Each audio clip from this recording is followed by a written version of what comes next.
Well, good morning and welcome, and thank you for joining me again. Of course, if you're watching this in the afternoon, the evening, it's okay. I'm not judging you. But we left off yesterday. We started with really the last part of verse 7 of 1 Timothy chapter 4, where he said to train yourself to be godly. And I talked at some length about what that meant or how we should understand that. But he continues that thought into the next verse, in verse 8, where he says, "For physical training is of some value, but godliness has value for all things, holding promise for both the present life and the life to come." Now, I don't know that I need to go into a lot of detail to explain how that physical fitness is always a good idea. And I don't mean necessarily the hard physical training. As you get older, you need to really watch out for those kind of things. You know, you move from maybe running to jogging to simply walking, because if you don't, your hips and your knees and your ankles and everything else will make you pay the price. So there are certain things that come as a result. I was having a conversation with a gentleman in my church just yesterday where I was asking him if he was still running, and because I knew he used to be a runner. He said no, that he can't do that anymore, and so now he rides a bike. And I explained to him that I see those advertisements for the Peloton on TV where it says 92% of the people who ride these exercise bikes continue to be doing it a year later. And I said, you know, I'm part of the 8%. I might buy the bike, but the best thing I can find to do with those exercise equipment is to hang wet laundry on them. But more seriously, physical training has some value, and it's really important, I think, as just a simple reminder that you need to be conscious about what you eat and how much activity you have in your life, because if you don't, you will pay for that further on in the future. Now, I understand some of us are limited in all sorts of ways, but there's always a certain degree of exercise, and any exercise is better than no exercise. For me, it has a more spiritual concept that not only do I want to feel okay, I don't like it when I'm not in healthy condition, as I'm sure you don't. But more importantly, I want to be as effective and as functional and as clear thinking as I can be for as long as I can be. I realize that with time, you lose capacity. With time, the passage of time, you lose your mental acumen and you're not quite as bright or quick. But one of the things that you don't lose if you attain it in Christ is spiritual wisdom. And that spiritual wisdom, which can only be gained through life experience, is invaluable. It's like I made a comment in my book about the young man who was approached a very successful older businessman. He said, "What's the secret of your success?" And the older man said, "Making good decisions." And he said, "Well, how do you learn how to make good decisions?" And he said, "By making a lot of bad ones." And I think that the point is that we do learn by our mistakes. And some of us spend so much time with remorse and regret over past mistakes that we never really stop long enough to learn from those and realize that those things can be part of the arsenal of our spiritual warfare, that there are younger people who are going to be going through similar things. And what you find as you begin to incorporate those spiritual lessons into your life, when you move past the idea of just being angry because of the sucky things that are going on in your life, and you begin to say, "God, those are my fault. I'm responsible. Teach me through those things." When we begin to ask God to teach us through our mistakes, we begin to arm ourselves with things that can be of great blessing to other people. In fact, in 2 Corinthians, in the first chapter, Paul put it this way. He said, we're able to comfort others with that by which we were comforted.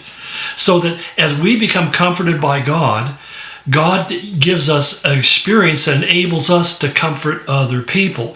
So when an older person says to you, "Don't overreact and don't become depressed because God has a way of working all these things out for good," we're not saying that just simply because the Bible says that, even though it does.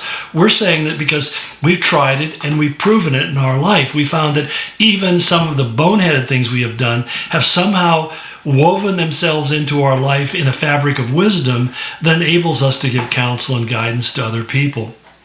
So I was explaining to some people not too long ago, I said that every mistake a pastor can make, I have made, and more than once. And so when you're willing to own that and recognize that, you can speak from a position not just of knowing something, but having lived and gone through it and experienced both sides of the equation. So don't devalue the hardships that you've gone through and don't waste them. I'm not saying that they were good. They weren't probably, or bad decisions and you regret them. But you can learn from them and use those as a basis for instructing other people and helping other people not to make the same mistakes. You know, one of the things that's important for us to realize is that we can learn vicariously. We don't have to actually go through it ourselves. So, for example, when I read the story of David's adultery and his murder of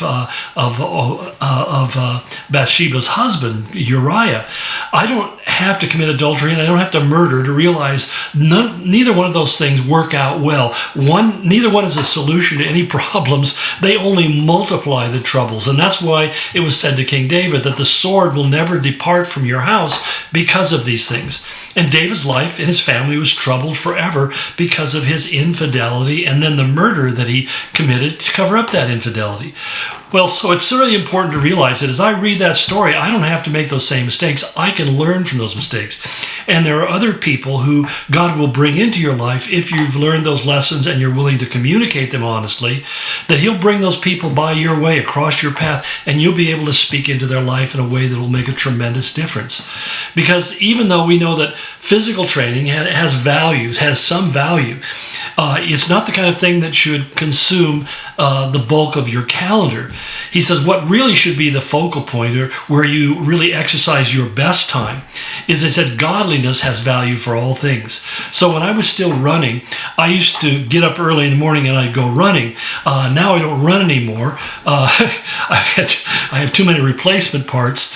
But what I do find is that if I'm going to take a walk, I'm usually going to take it later in the afternoon.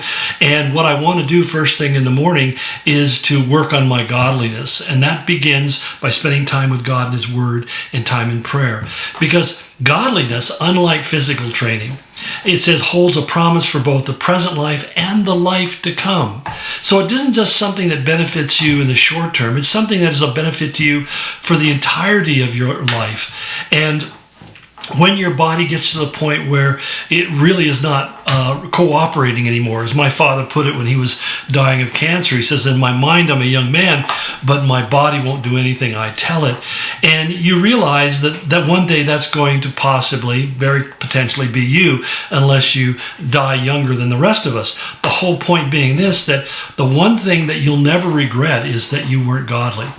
That's the one thing that has a blessing in both the present life, but also is a thing that brings great reward in the afterlife when we're home with the Lord. So Paul says it's really important that pay attention to good nutrition. Stay off the sugars and the empty carbohydrates. Stop eating the chips and the Snicker bars. I mean, they're just not good for you in any measure of the world. Yeah, occasionally I'll eat one just because it just looks so good. But the bottom line is, I got rid of sugar out of my diet pretty much, and don't drink sodas and all those kind of things because they're just not good for you. But what I'm really more concerned with is keeping myself healthy so that I can keep myself effective and vibrant, involved and engaged in the work of the ministry. Because we are more than just our material bodies. And that's kind of a concept that's lost in this day and age. There's such an emphasis upon the physical man, about looking young and beautiful and attractive, and all these products that promise to revive your youth and give you the energy of the past. I don't know if they work or they don't. The few times recently my wife invested in one of these things was supposed to be a key to pain relief, and she tried it for a while, it didn't work, and she gave me the project of using up the remaining supplements. So I dutifully did it, and I went through it just like they said in the advertisement, and I had to say, after taking that stuff for this amount of time, I've realized it really has had absolutely no beneficial effect whatsoever. I can't tell any difference. So maybe that's just me, but maybe that's also why they don't really give you a really exact detail about what's in them and how they're supposed to work for your benefit. But be that as it may, aside from the responsibility of being good stewards of our physical man, we need to also make sure that what we're spending our most intense energy on, we're exercising the hardest, is the development of our spiritual man. Reading the Word and prayer are key. Learning the lessons that God teaches us in life are just as important. Well, we'll move on tomorrow to another part of this conversation. I want to talk about the difference between soul and spirit. It's an important thing, hard distinction for many of us. Blessings until then.